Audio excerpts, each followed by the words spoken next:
What's up, everyone? Welcome into the All 22 NFL show, the official channel of the All 22 fantasy football platform. It's the only fantasy football game with full 53-man rosters, including offensive linemen, where you get to choose personnel packages and have access to PFF grading and advanced stats to make decisions each week. To learn more and sign up, go to all-22.com. Ray, this is the biggest week in football. This is why we do this. This is what we're all here for. It's Super Bowl week, my man. How are you doing? I'm doing great. I got my shake with me. Like you said, it's Super Bowl week. So yeah, I'm just counting down the days. We are 5 days away from Super Bowl Sunday. And I think I ask you every year, and I'm going to continue to ask you every year, what is on the menu at your house? I mean, I don't know yet. I don't know. My wife's planning that. I'm sure there's going to be wings. Okay. I'm sure there's going to be, giant Italian hero of some sort, a lot of meat, a lot of chips, a lot of dip, just a bunch of unhealthy stuff. So I got my nice shake today, but come Sunday, I'm going to gain like 4 whole ounces. I'm going to gain like 4 whole ounces of body weight. I'll gain the 4 pounds for you then. Yeah, exactly. So you're not responsible for any of the food. I'm not responsible for anything, and that's for the best. All right. Well, I am responsible for the wings, and I have a place called Handshakes in Hopewell, New York. Just shout out to Handshakes. I think they're the best wings in our area. Handshakes. And then, I'm going to do some guac. I make guac, so that's on me. And then you make the guac? Drink some beer. I make the guac myself. Have I ever had your made guac? I make it for the Super Bowl. I've never made it another day, so probably not. Unless you want to come. Over. Thanks for saving some for a friend. I had no idea about It's only been 25 years or so. Dude, you can't save guac, man. It turns brown. I know there's people out there that are like, you put the lemon on top, you cover it. Nah, you got to eat it fresh or it's not that good.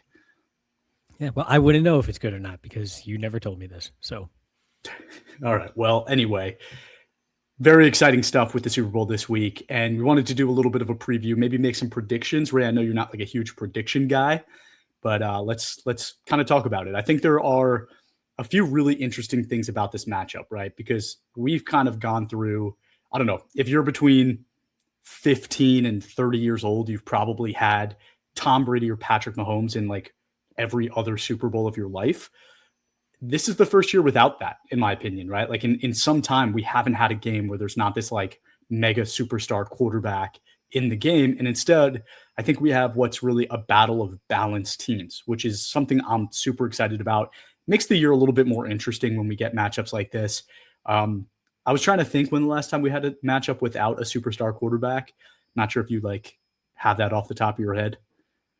No. I think because like Jimmy Garoppolo is offset by like Mahomes, right? So right. Yeah, we had Cam Newton was a superstar, and then we just had very old Peyton Manning. Like, no, it's been a long time, which is why quarterback is the highest rated position on the platform. But yes. And people might be looking at this and being like, Drake May. But like, I think it's too soon, right? Like Drake May is still in his second year. MVP conversation. Yeah, but it's too soon, man. It's too soon, in my opinion, to be like superstar quarterbacks in it because Drake May's in it. Like, to me, too soon. So anyway, for me, it's really that balance of offense and defense. So just looking at some high level numbers, right? Seattle ranks second in offensive team grade with an 86.0. Patriots are sixth with an 82.1. So they're both top 10 offenses. And then on the defensive side of the ball, Seahawks are third in team defense with an 84.5. Patriots are seventh with an 78.8. So again, 2 top 10 offenses, 2 top 10 defenses. Both quarterbacks are playing extremely well, but that's not what this team has to rely on to win the game. And we could get a little bit more detailed even in this conversation where the difference is going to start to show up in this game. What is going to start to make a difference? I don't know if you have any opinions. Let me know what you think, and then I could go into some things that I found. Yeah, I love saying styles make fights because I think stylistically this matchup is probably, before really digging in, beneficial for the Patriots in that what the Seahawks do well doesn't necessarily exploit the weakest parts of the Patriots roster. When you look at the Patriots roster on paper, we said it all year, and people are over memeing it basically about their road to the Super Bowl, the easiest schedule in the league, and then they have to play a backup quarterback in the AFC Championship game with the elements and so on and so forth. I get all that, but in general, yes, it's not the strongest. If you just look at the roster on paper at a glance, it's not a Super Bowl caliber roster, likely because we don't love the offensive line, at least as far as pass blocking goes. They're not the greatest. They've crept up back to average, which is a good thing compared to what they were previously. But the Seahawks, I think, more exploit sort of the interior of the line, kind of, they run the ball well and they can stop the run pretty well. I don't think they're going to exploit the edges too much in pass protection. So I think that's a benefit to the Patriots because, yeah, I could hear and understand the argument that it's not really a Super Bowl caliber roster, but I don't think the Seahawks have this overwhelming sheer just force of talent to really take advantage of that and just make this a no contest before, really getting into the details and the finer details that can define these games. For sure. And it's funny because, like, if you were to draft an all-22 team and you ended up being a team that had to pick 10th or 12th, or if you're in a 16-team league, 16th, right? There's a chance that you're, like, not going quarterback. And if you look at how the Patriots in Seattle are built, it's kind of like they are one of those teams, right? Like, where they're very well-rounded everywhere. Maybe they got, like, Jackson Smith and Jigba in the first round. They have their offensive tackles, but they're, like, very, very well-balanced teams. I do think there's one thing that's interesting to me where it's if Seattle can really establish the run early. We're talking about a defense with the Patriots that had a 65.0 run defensive grade, which isn't bad by any means. It's not bad. But when you look at Seattle and that they had a 91.1 run grade and a 68.6 run blocking grade, you kind of look at that and go, if Seattle can establish the run early, like they've kind of done throughout these playoffs, that's going to be their road to success. And I could really see a situation where Kenneth Gainwell is sitting on the podium at the end of the game with MVP trophy, because that's the kind of thing that really you look at and you say that could be the differentiator in this game. And that's the thing that really stuck out to me. I think the other thing, right, like neither of these teams have the most legit NFL like pass rushing groups. Like this isn't a team with Micah Parsons or Myles Garrett. Like they don't have those guys. They have good pass rushers. Don't get me wrong. They have good ones, but it's more balanced. It's more Christian Barmore for the Patriots on the interior. And, the Seahawks have a few guys like Byron Murphy and Leonard Williams on the interior, where that's really the strength of these kind of defensive fronts. But will one of these teams be able to kind of effectively pass rush to be able to disrupt kind of the offensive flow of the game? I'm thinking maybe not. Yeah, it's interesting. You just take a look and it's like, okay, who's the best edge rusher or edge player in this game? It's DeMarcus Lawrence. That's a guy whose impact is most felt on the ground. So I think to your last point, and yes, he meant Kenneth Walker, everybody relax, not Gainwell. So dang it. Yeah, it's better than the pronunciations, so we'll take it. Yeah, take it. In any event, that favors the Seahawks because you can at least look at their offensive tackles here with Charles Cross and Abraham Lucas and say, all right, they've got the advantage on that front. They're probably going to give more time for Sam Darnold. And that plays into Sam Darnold's hands. The Patriots defense doesn't take away, or, they're not built to take away what the Seahawks do well, which is running the football. The run offense for the Seahawks is stronger than the run defense for the Patriots, just at a pure glance. And that's helpful to Sam Darnold because he's not the type of quarterback that, despite how much we love Sam Darnold, and I am so vindicated that he is now in the Super Bowl after waiting, 8 years now for this to happen. He's not going to just take over a game from start to finish and just completely overwhelm you if you're his defensive opponent. He's more of a work off of what the offense is doing well, picks his spots, and then kind of hits you with a dagger late. That's kind of Sam Darnold's formula for success. And the way the defense of the Patriots is built, they're going to have to bring numbers in the run game, which can play into that sort of dagger from Darnold to Smith and Jigba or play action to Rashid Shaheed. That's kind of what he does well, and they play into that. I mean, I think for both safeties there, Woodson and Hawkins for the Patriots are two of the top 4 best run defending safeties in the NFL. And that's awesome. That's great. They're actually, really good young find, especially Woodson coming on this year. But if you're going to have to rely on those numbers in the run game, you are making yourself vulnerable, especially if you don't travel Christian Gonzalez and have him shadow someone like Smith and Jigba because of how that could limit you schematically on defense. It's a bit of a chess match, and it's kind of the upper hand, I think, goes to Seattle on that front because of their line and the ability to protect Darnold from that standard pass rush and use play action to make him more comfortable.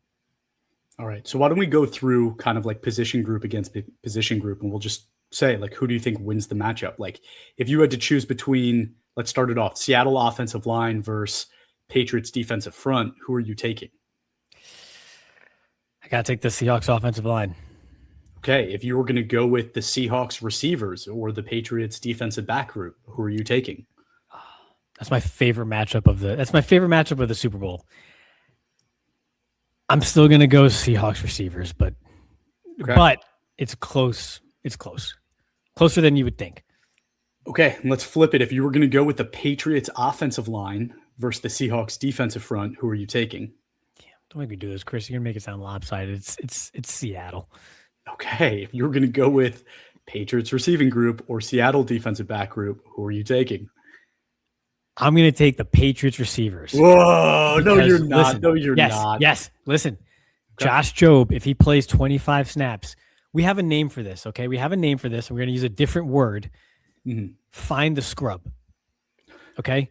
The Patriots are going to do that. They're going to find Josh Jobe in coverage, and they're going to just spam that like one of these like Gen Z like Call of Duty players with the new sliding mechanics and everything else. I know you have no idea what I'm talking about, Chris, but it's a thing, and it's ridiculous. But Josh Jobe, I think, tilts that in the favor, even if he's just on the field for 22 to 25 snaps, tilts that in favor of the Patriots, because I think they do a great job of finding space for their receivers and scheming them open, I think, better than anticipated when you really dig into it. So I'm gonna give the edge there to the Patriots receivers. So for you, the kind of thing to look for in this game is spam the scrub, and for me, it's can Seattle establish the run. So those to us are going to be the differentiators in this game. From your perspective, who's winning MVP? Oh, I hate predictions. Whoever lines up across from Josh Jobe the most. No, I don't know. Look, it's going to have to be Drake May if it's the Patriots. If it's the Seahawks, it could be Kenneth Walker. It could be Smith and Jigba.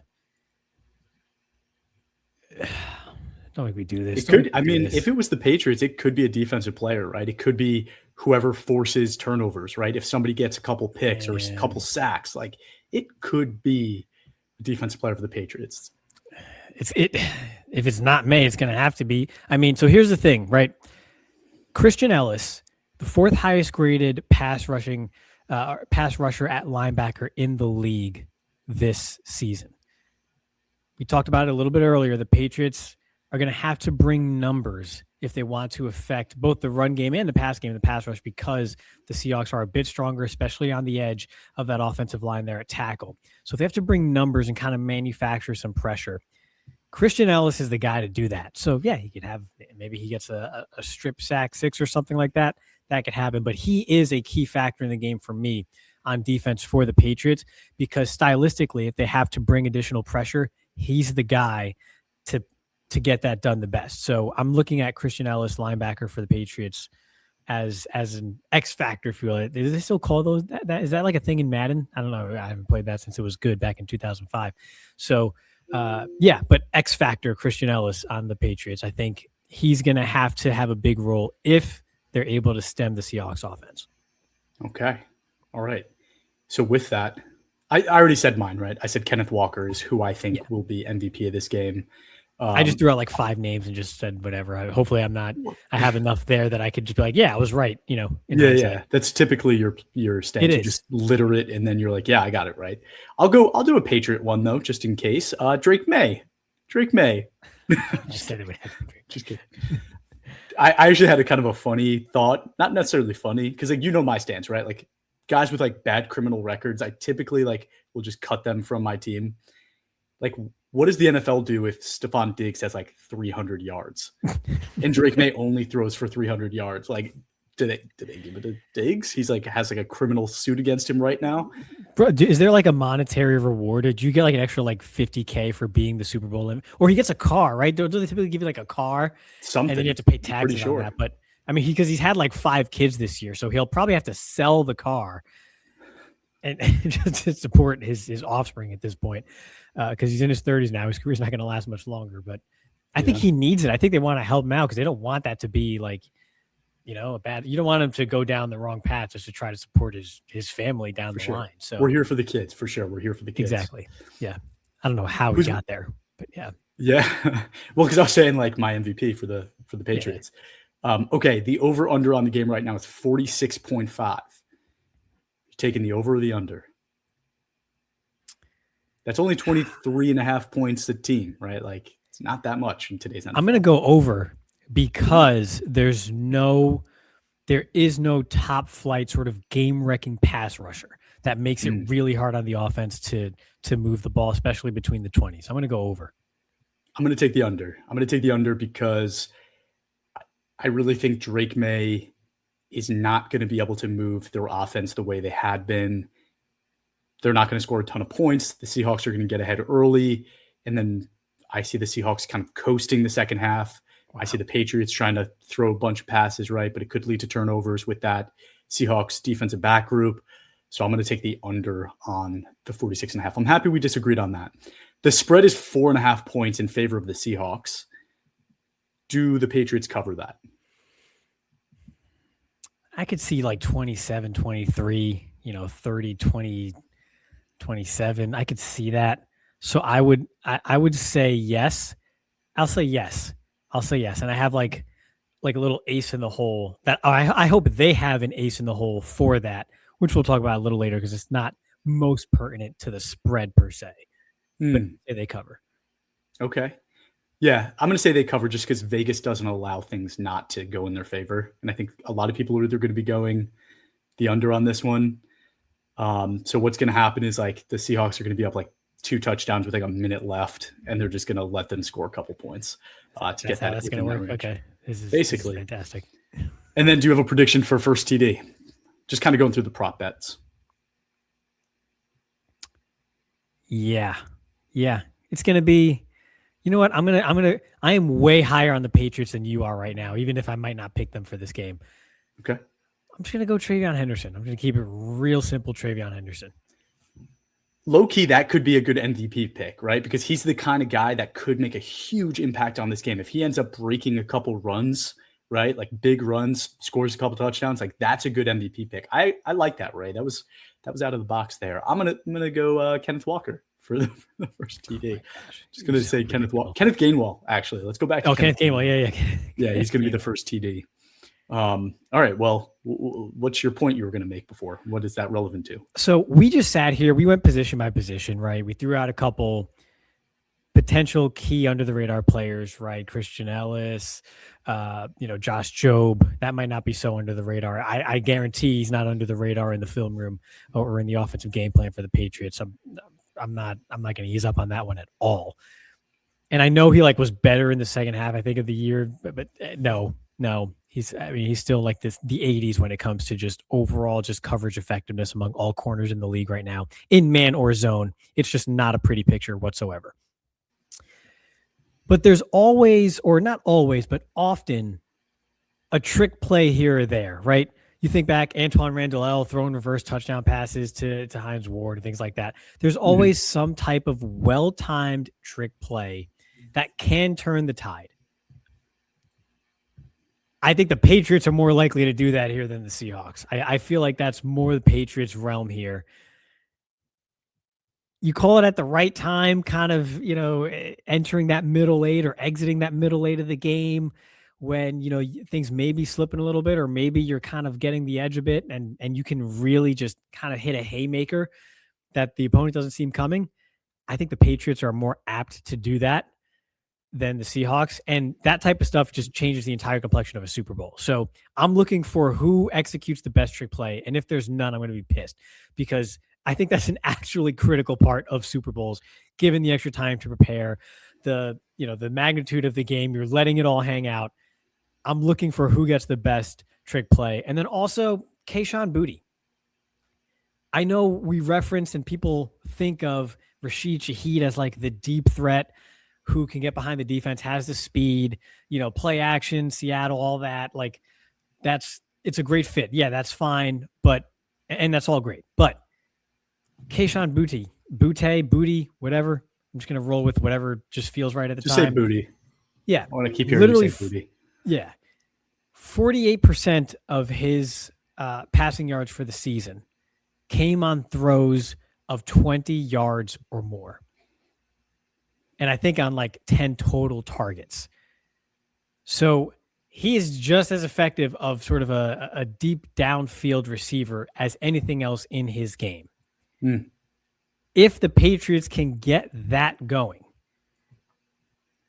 that I think is another one that can just kind of just slope the field more in their favor, tilt the field more in their favor, because you're going to have to do something there. You're going to have big plays. They cannot stay ahead of the sticks and in rhythm on offense as well as the Seahawks down to down. That's the Seahawks play, right? Down to down, just kind of wear you out run game. The Patriots are going to have to hit some playmakers here. And I don't think it's going to come from Diggs. I think it could come from someone like Kayshon Boutte. And then again, a well-timed trick play here or there, perhaps a big run that's broken free from Travion Henderson. They're going to have to hit home runs to win this game. And people aren't talking about Kayshon Boutte enough and the potential for that to happen. So I'm looking at Kayshon Boutte as a potential under the radar, just sort of game breaker here who can break things open for him. Yeah, another great call out. And it's kind of more about the coaching, right? Like everybody talks about Josh McDaniels as being, one of the worst head coaching hires like twice that we've seen in our lifetimes at least. But at the end of the day, like he is a fantastic offensive coordinator, right? Like he's been to multiple Super Bowls and he's done great things as an OC. I would not put it past the Patriots to be able to kind of come up with some great plays like that. So I agree with you. I think it's a great stance. I also think like that's also a good call out in the fact that this game may come down to which coaching staff does a better job, right? Like it might not just be about the players on the field making big plays for their team. It could really be about what coach is kind of coming up with the best kind of off the cuff plays. I love that. So which team is winning this game, Ray?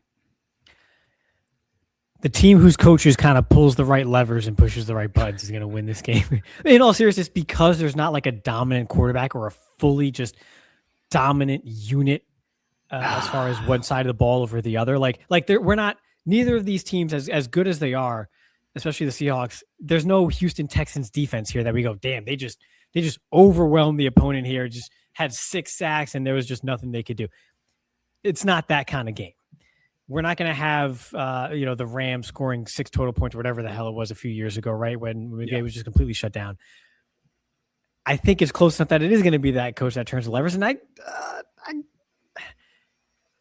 if I had to put money on it, which I don't because it's not a betting podcast, I would on the Seahawks, but I'm going to sit here and say I think I have more faith in the Patriots to turn those proper knobs at just the right time, push the right buttons to eke out a victory. So for the podcast, I'm going to say the New England Patriots.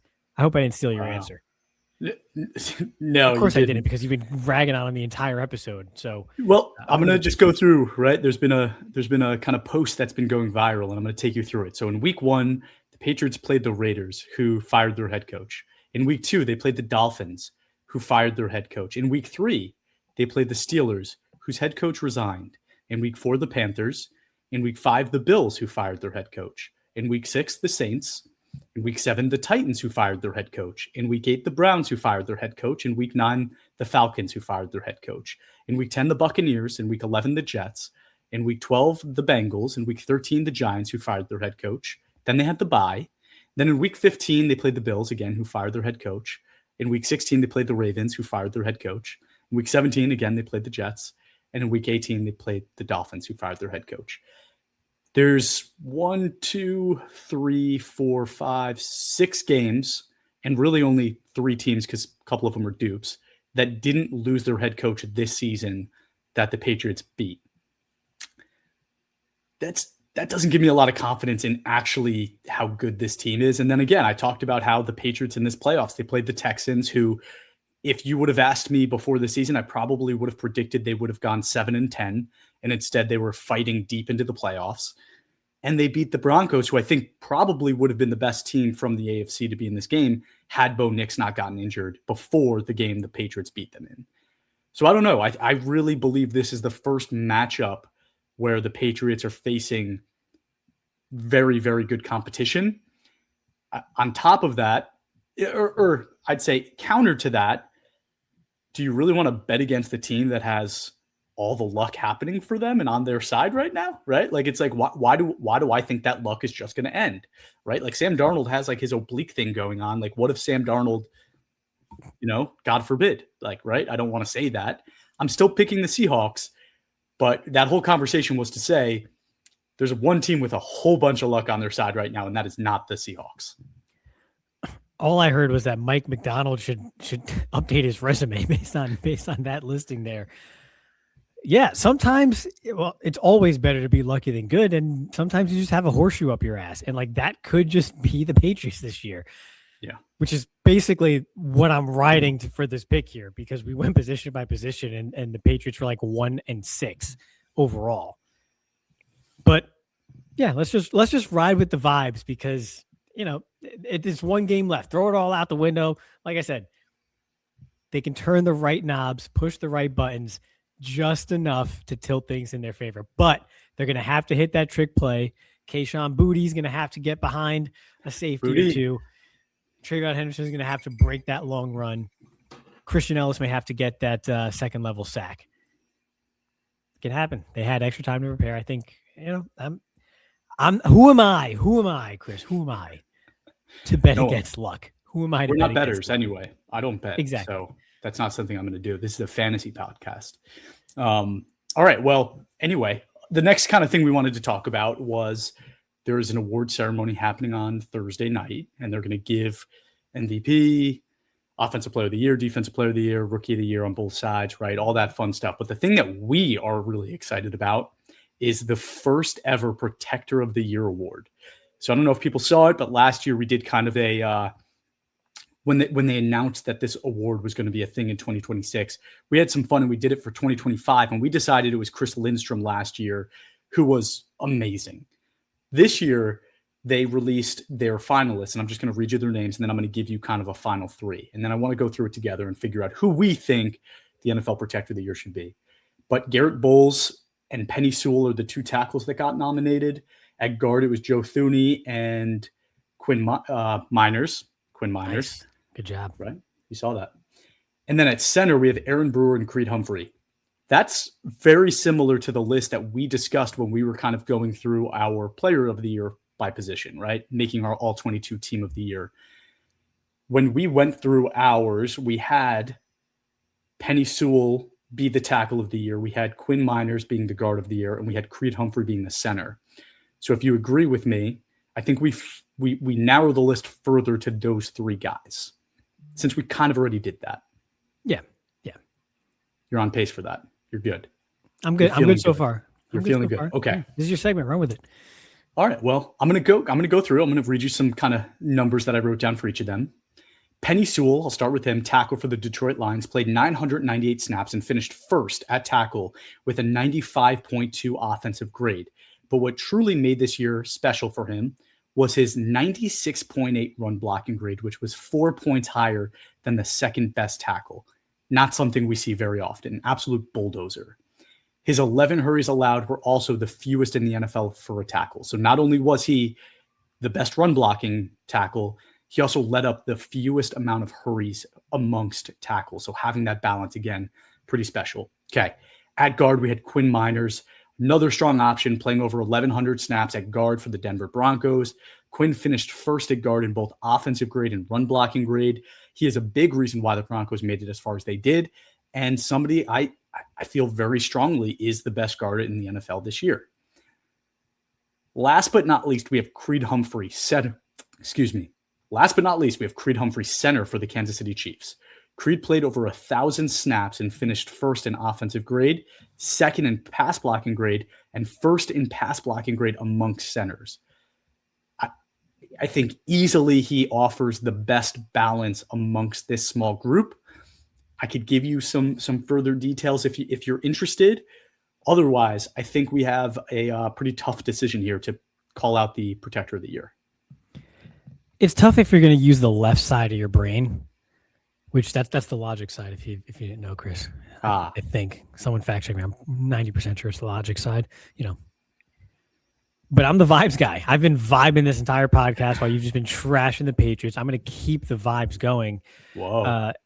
And I think that happens with these awards too. It's not always about sort of the nitty gritty details in the data.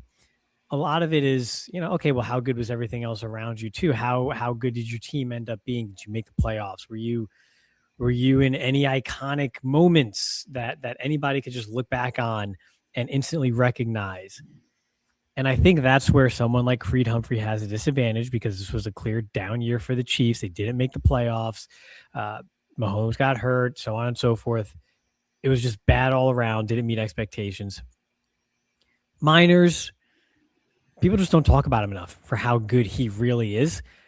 But again, he's missing those vibes, that public sort of persona, that iconic recognition, which is unfair to him because he just goes out there and does his job. And that's what we love.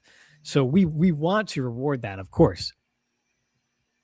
But Penny Sewell is Penny Sewell. He has everything. He's done the dirty work. He checks every box, and he has those moments. Okay. When you're a casual and you go ahead and you turn on those Jahmyr Gibbs highlights and see how good he was, just look who's springing him downfield, whether it's a screen pass or just a super long run down the right side. It's always behind Penny Sewell, and Penny Sewell's always just doing even more, digging out another defender. It's hard to overcome that if you're trying to win an award over him. So the vibes are in Sewell's favor, along with the data too. So that's tough. That is tough. There's something that just kind of pulls me back a little bit from choosing him. And again, while he was fantastic as a pass blocking tackle as well, he had a 79.4 pass blocking grade overall, which is not at the highest level that we've seen for him, right?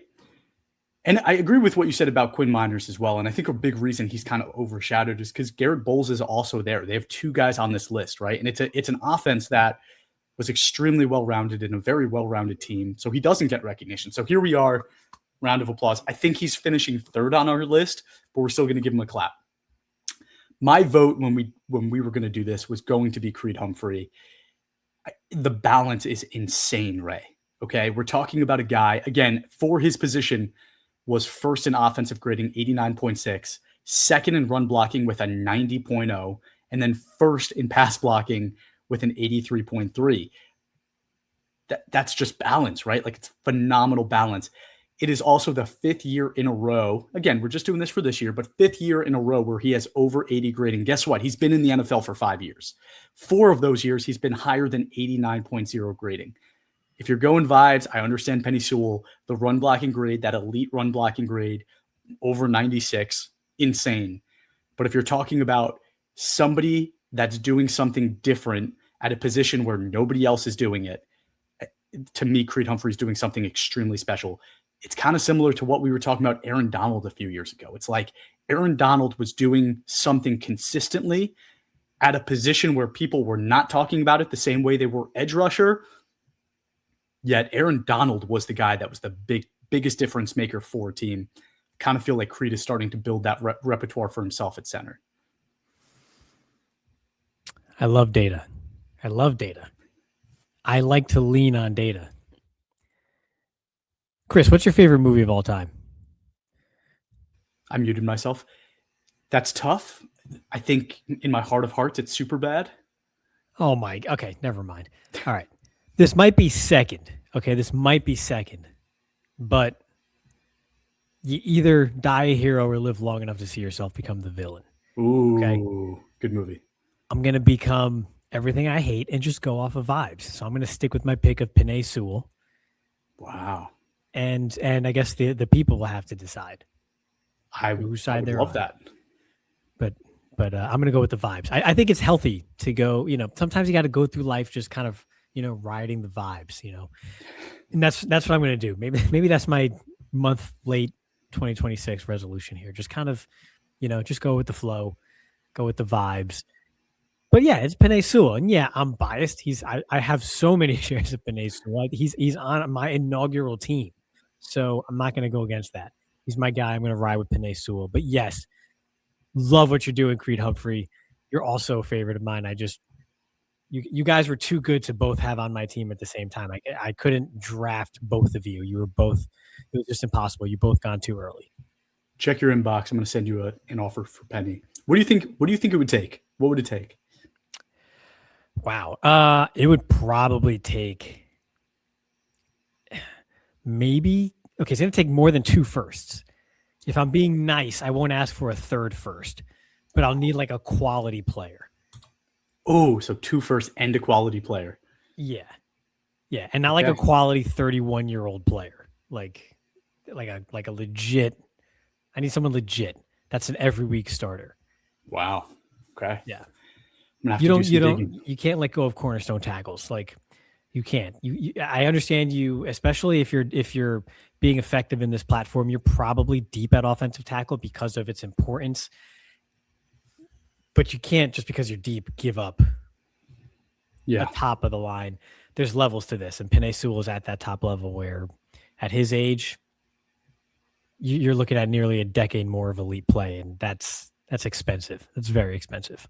See, I have some regrets because I trusted the process, and I think the process was sound, where I had a late first and an early second, and instead of making an offer for a guy like Penei Sewell or even moving up in the draft and drafting Joe Alt or something like that, I decided to be stubborn, stay where I was, and draft J.C. Latham and Troy Fautanu with back-to-back picks, and it just hasn't gone super well. And those are 2 guys that I still feel really good about, but they just haven't taken that step yet. It's still early. Maybe it'll happen. But that's why it's like even a trade of 2 firsts for a guy like Penei Sewell, like it just isn't enough. Yeah, I think if you offer 2 firsts to the Lions right now for Penei Sewell, they'd say no. And that's why all 22 is here, because we mirror that as close as we possibly can. I think Penei Sewell would fetch a Micah Parsons level of return. Yes. In a trade and a at legit least a Micah Sauce Gardner level. Right. Yeah. And this is in an instance where the owner is not in a hissy fit personal spat with the player to try to satisfy his own ego. So he's taking probably less than what he really should have gotten for the player. So yeah, Penei Sewell, it's going to take a lot. All right. Did you so if you think you have an owner in your league who will trade Penei Sewell for less, then you go ahead and make that offer right now. Well, I know Andy has tried to reach out to me a bunch of times for Penny in one of our leagues together. So Andy, you just heard the price. I don't even know if I'll trade him for that. Honestly, I think Ray was too low. I think I'd want more. But Andy, I'm calling you out, man. Send me some trades. But Ray, did you want to make any other predictions for the awards? Did you want to make an MVP prediction or anything like that? No, I'm just going to be watching very closely the punter of the year. They matter. They're on the platform. I don't know who the nominees are. I don't know who the finalists are, but I am going to tune in for that so I can learn who's such a great punter, because that's important. That is like 0.5%, and that can make a difference. So I'll be looking at punter of the year, MVP. I don't really care about the winner of these awards. I care about the contenders getting their rightful amount of pub for that award, and I don't think that really happened this year, even though they're not going to win it. And even though he's in the Super Bowl, Sam Darnold didn't get enough of that praise. Dak Prescott didn't get enough of that praise. Too many players that should have been deeper in the MVP conversation were just not this year, and that's a damn shame. So I really don't care who wins the award. I don't. I'm good for them for winning it. I care more about the All-22 MVP, and I'll have to listen back to that episode to figure out who we named for the All-22 Player of the Year in 2025 and 2026. But yeah, give me the punter of the year, the protector of the year, and hopefully next year we get it right with MVP and give even just the finalists and nominees who should be in that conversation their proper due. So I just went to look it up, and NFL.com released an article on January 22nd where they released the finalists for all of their awards. They don't even have the Protector of the Year award listed in this. I know that they released it because I found it somewhere else. It's not even here, and there's definitely not a Punter of the Year award here. I was looking, I was like, is that what it's called, or is it just a Special Teams Player of the Year? Because I don't remember. It may be Special Team Player of the Year. But that might be like a returner or some guy who just covers right, punts. Which means punters never get awards, which is super sad. This is why I watch college. This is why I watch college. Ray Guy. The Ray Guy Award, right? Is that what it is? Yeah. The Ray Guy Award. We also have to take up our connects on that Maxwell. We're getting way off topic here, but we gotta utilize our connects to that Maxwell Award dinner at some point too. Yeah, for sure. After a college football season. So yeah, your boys have we know some people. So absolutely. Ray, what else you want to discuss today? That's all I got. I hope both teams have fun and stay healthy. Yes, health. Yes, 100%. That's, you know what, dude. I hate to say it, but when Chicago lost, I was like, Caleb's not going to get hurt this year, knock on wood. I was like, it sucks that, for him, he didn't win, but he didn't get hurt. So for fantasy, I felt good about it. I don't love that, but selfishly, you kind of do have that thought. Yeah, I mean, Trayvon Diggs had a TV allegedly fall on his head at his home, and that's why he was concussed and missed a month of the season. So it could still happen if you believe the player. Aaron Boone, baby, you're never play any basketball. Yeah, you're never quite out of the woodworks there. But yeah, good health, good game. I do think it should be an interesting game because there is no sheer dominant force here. So yeah, I think we're in for a good one with some good food. Snowmageddon's behind us up here in the Northeast. So I think it's just time to really set our focus on the final football game of the year and enjoy it. And then maybe we could talk about fixing the Pro Bowl after that. Cool, man. All right. Well, everybody, thank you so much for tuning in. If you haven't yet, give us a follow on Instagram, Facebook, TikTok, and X at all22_PFF, and give us a review wherever you watch or listen to your podcasts, and enjoy the Super Bowl.